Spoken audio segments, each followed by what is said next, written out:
Hello, you're listening to Recalibrate and Go, a podcast brought to you by Aptude. I'm your host, Michael Foster. Hello and welcome back. This is part 2 of our conversation with Heather Noggle. We're talking about migrating legacy tech into something more modern, something better, something more efficient, which is on everyone's mind. Let's face it, we're all working from home. It's April of 2020, spring of 2020. Coronavirus is keeping a lot of us self-quarantined, and we're having trouble with our old systems. Not us particularly. My company, we're fine. But we know a lot of other companies that, they've been around for decades, and they're working on something that was probably built in the 90s or early O's, and now is the time to migrate. And so part 1, we discussed a lot of the groundwork that has to be laid out, a lot of the managing of expectations. And for part 2, we're going to discuss the big picture. How do you sell this concept to a group of individuals that may be reluctant to migrate into something better? Even though it would be a better solution for them, sometimes they're just scared because you're going into something new. You're going into something that is an unknown quantity. Well, let's face it, sometimes you migrate to something that's supposed to be the new and improved version of what you already have, and, it lets you down in a big way. But we're not going to let you down. This is Recalibrate and Go, part 2 of our conversation with Heather Noggle. She's the CEO of Exits, Inc., and this is brought to you by Aptude. So that's part of the whole communication plan, right? Because for example, if you could imagine, pretend like somehow I'm a VP of a company and I'm like, I don't know if I want to move to this legacy tech. You talk about what you're adding, what you're improving, what you're depreciating. That should be the technical term for that. Obviously that's so important, but can you explain a little bit more about that process? Like you're talking to the higher ups and you say, okay, so this is how this is going to play out. Like, do you find that certain things are more important, or does it just depend on the person? It's going to depend on the person. Just from an owner's perspective of we sell software, when we talk with our user base, we've got to make sure they understand what it is that we're doing. We have a piece of software we're going to be releasing a little bit later than we planned, just coronavirus, just because. Yeah. But when we do that, there will be some shifts in how to use it and incorporating some new features. I want to make sure, though, that when people come to use it, they're familiar with the way we've laid everything out, and that the new features are immediately obvious as new features and that they're beneficial new features. And that anything that might be missing, we have a ready explanation with our customer support team as to why that's no longer there. So it's those things, because when you design, you really try to design. I love Apple. I love the simplicity of Apple. And so if I can do something so that it looks like it was the easiest thing on the planet to write, then I've done my job. Of course, it won't have been, because to get to that distilled level of being able to present some software that makes you just think it was the easiest thing to work with takes a whole lot of work. And it's funny you mentioned too the idea of working with their team, because gentlemen we work with, Nagendra Roy, we had done a podcast with. He said, obviously it's just planning, and getting to talk to not just the people who are the vice presidents, but also the people who use the system on a day-to-day basis, because obviously they're going to have insight that maybe the vice president wouldn't have, simply because they're not always working with the system, so to speak. Yeah, that's very important that the people who actually use the software are the ones who are satisfied, because if they're not, you'll get replaced, because the VP isn't in there doing this work. He just knows whether his people are happy with the software. Now, just out of curiosity, because I have no answer for this other than usually, is that do you find a lot of times like the vice presidents or the people who are kind of like instigating the move and the people who are actually using the software, I always find that usually they're about 75% matching in terms of what they feel it needs to be. But there's always a little bit of disconnect between what the higher ups, what the C-level management types think needs to happen, and what the people who are doing the work, the people who are always on the system every day. There's always usually a little bit of a discrepancy. Yeah, or do you find that perhaps. Not? We work in such a regulated area. We're helping people with their exports. And so when people are signing on with us to do that, they have a general expectation of what that looks like because it's regulatory. So there are a lot of thou shalt with this, and there's an easy way to measure if we're able to make that process more efficient for them and productive instead of cost prohibitive versus doing your own thing on some Word documents and some Excel documents.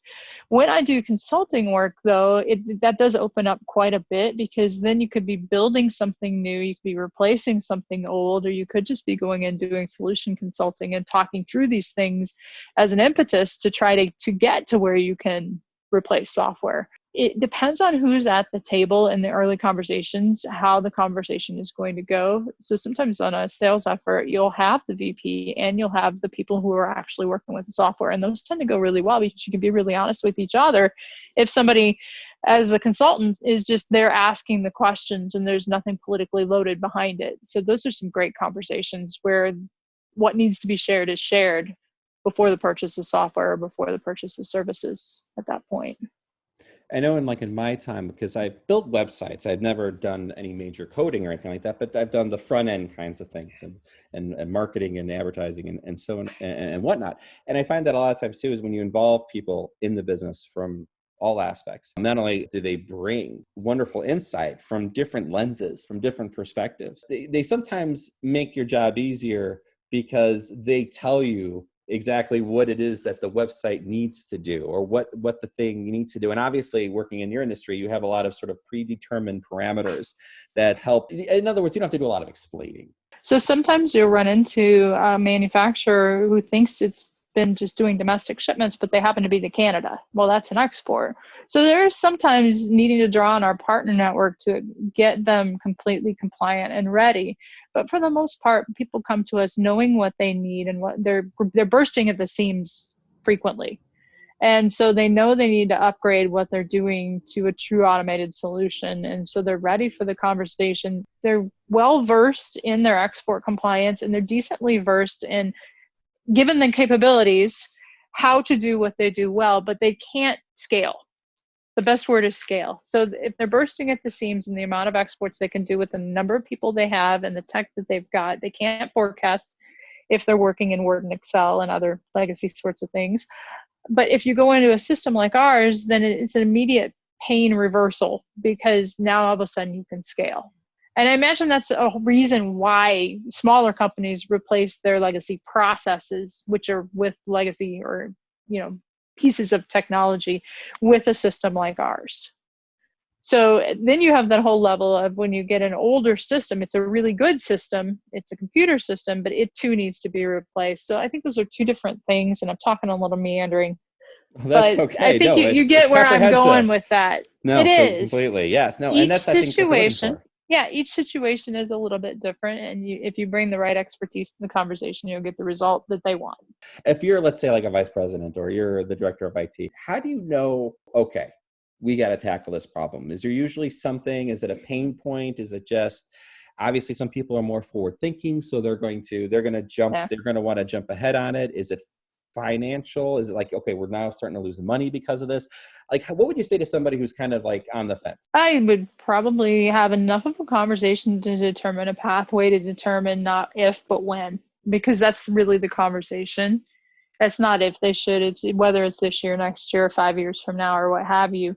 And that rubric's going to be about 20 to 30% the same across all companies, but we'll have some personal touches in there from company to company, depending on what they're doing and what they're hoping to shift to. So if they're already thinking it, then, I mean, if they're already thinking, then it's just a matter of when, like, the conversation's over. You don't have to do any convincing. You just have to be like, okay, we got to get moving. It's just, you got to let me know what your time frame is, basically. But it's always when, because technology marches on, and it's just pretty amazing. Like you and I talked in a previous podcast that, we were growing up in the 80s and stuff, in the 90s. And this is the generation where when I was in high school, we didn't even have computers. And then a short 10 years later, my mom was a teacher. She had computers in her classroom. And so it changed the timbre of learning so that every kid could have the capability to do computers. I'm still handwriting papers in early high school. The technology shift here in the last 30 to 40 years is astounding, and that is going to continue.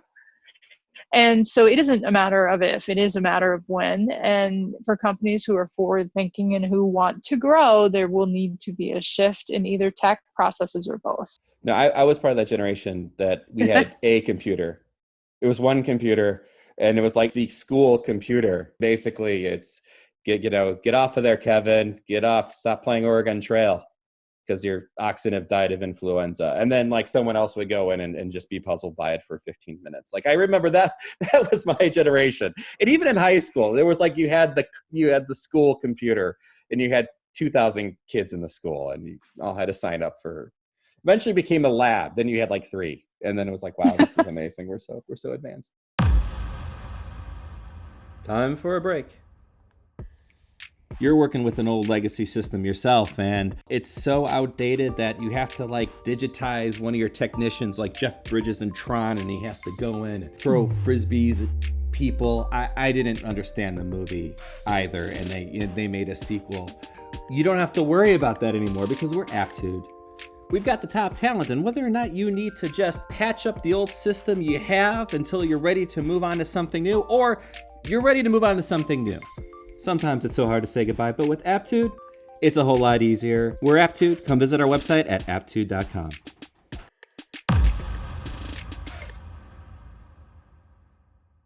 Lessons learned of migrating from legacy texts to more modern equivalents. Be patient, but stay at it is a very first thing, because it rarely goes on the timeline you want, but you can be pretty good with boundaries as far as, especially if you're going to go piecemeal, to projectize it and look at it.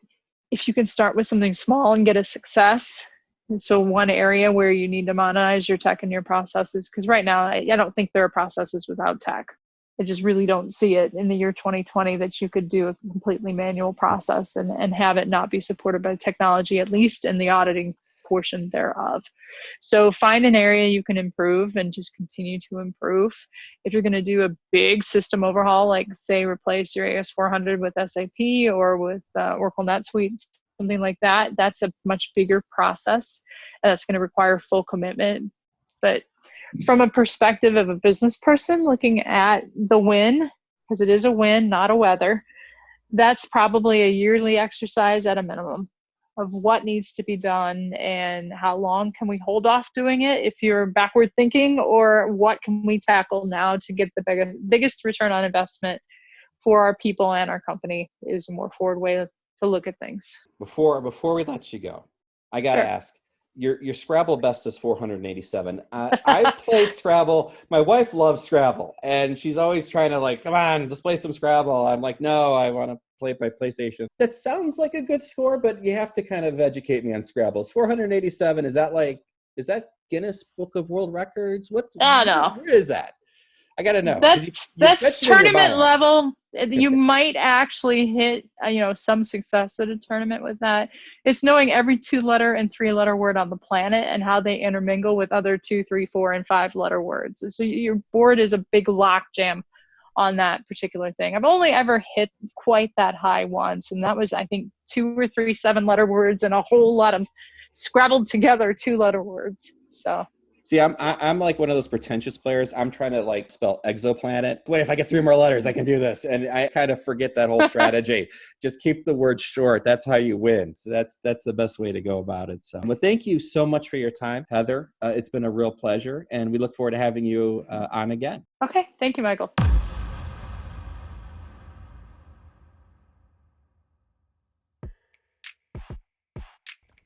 A big shout out to Heather Noggle. She's an export compliance data expert, a master data integration consultant. She's a CEO of Exits Incorporated, and Global Wizard is where you can find her. And if you haven't already, subscribe to our podcast. Follow us on our blog at aptude.com. We got a lot more to come, a lot more information, a lot more videos. You're going to like it. And if you're like all of us, you're working from home, or you kind of need a good way to spend your evenings, get some information, well, that's what we got for you here. Thanks for joining us. This has been Recalibrate and Go, brought to you by Aptude.